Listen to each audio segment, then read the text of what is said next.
Santa Cruz Beach Boardwalk is one of the best seaside parks in the world. This California amusement park covers just 24 acres, yet it features nearly 3 dozen rides. This park is just 3 roller coasters, but they have a robust non-coaster lineup with several dark rides and some really fun flat rides. So in this video, I'll rank this park's top 15 rides and attractions. Number 15, Cyclone. This roundup pulls some good G's.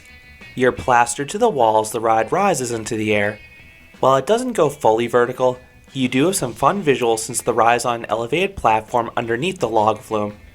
Number 14, Shockwave.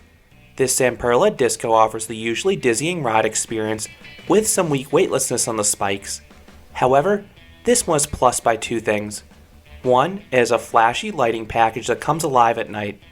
2, this ride is also on the second level of the boardwalk, so you get a better view looking down the Midway and beach. Number 13, Logger's Revenge. This aero log flume mostly takes place high above the ground, and the sightlines of the ocean are fantastic.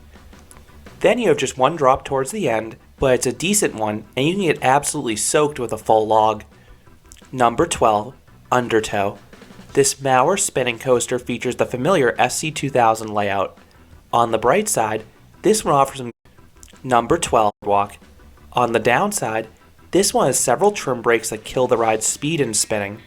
So while this isn't as intense as the others, it still has its moments, namely the first drop if you go down backwards, and the sideways stall on the horseshoe turn. Number 11, Sky Glider. This sky ride travels the length of the boardwalk, offering incredible views of both the beach and the park's attractions. Not only do you have the sights, but it's an efficient way to get about the park because you don't have to navigate those cramped midways. Number 10, Fireball. The frisbee has a solid cycle. You get several pops of airtime on the max swings, while also getting some fun views of the adjacent Giant Dipper. Other frisbees are more intense, but this is still one of the park's better flat rides. Number 9, Ghost Blasters.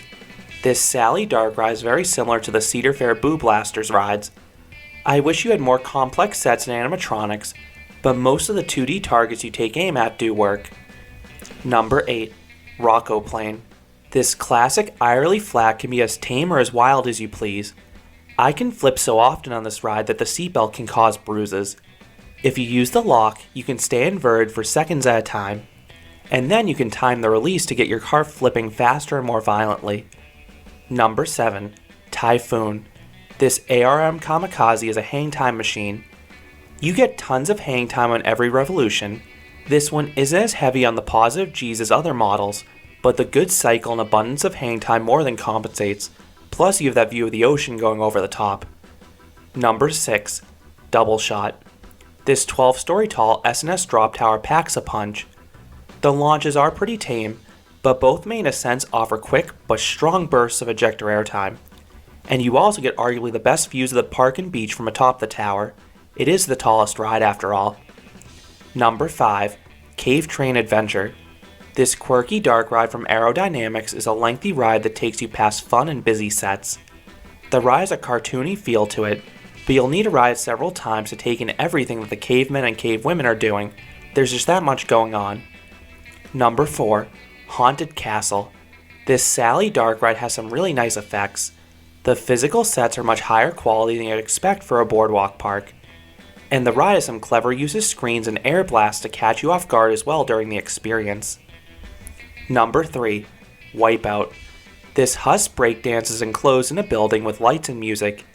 This takes an already dizzying flat ride and makes it next level.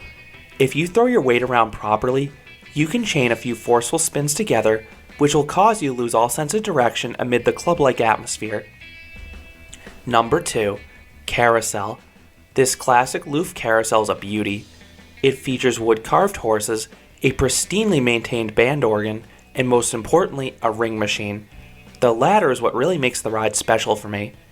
It feels wrong to stand up on any ride nowadays, and then you reach out and grab a ring, but that's exactly what you're allowed to do in this one. This one is a bit harder than the one at Knoebels because the outside horses aren't static. They also move up and down like a traditional carousel. And once you get the ring, you get to throw it towards a clown's mouth, and a successful toss sounds an alarm. This extra little task after you get the ring is a really fun way to fill out the ride experience. And coming in, number 1 is Giant Dipper.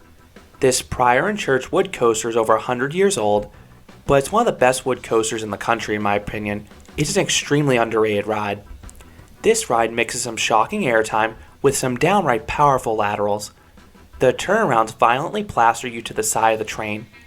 Then if you're in the back, many drops will offer some really strong lifter airtime. The ride is a bit of a shuffle to it, but the ride runs much smoother than you'd expect for a ride of this age. I have an entire review on this coaster, but this ride is the main reason a coaster enthusiast should visit Santa Cruz. So those are the top 15 rides and attractions at Santa Cruz Beach Boardwalk. What are your favorite rides here? Do you agree Giant Dipper is the best? Let me know down below.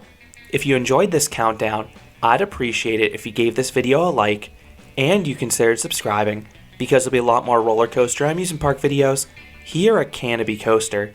Thanks for watching.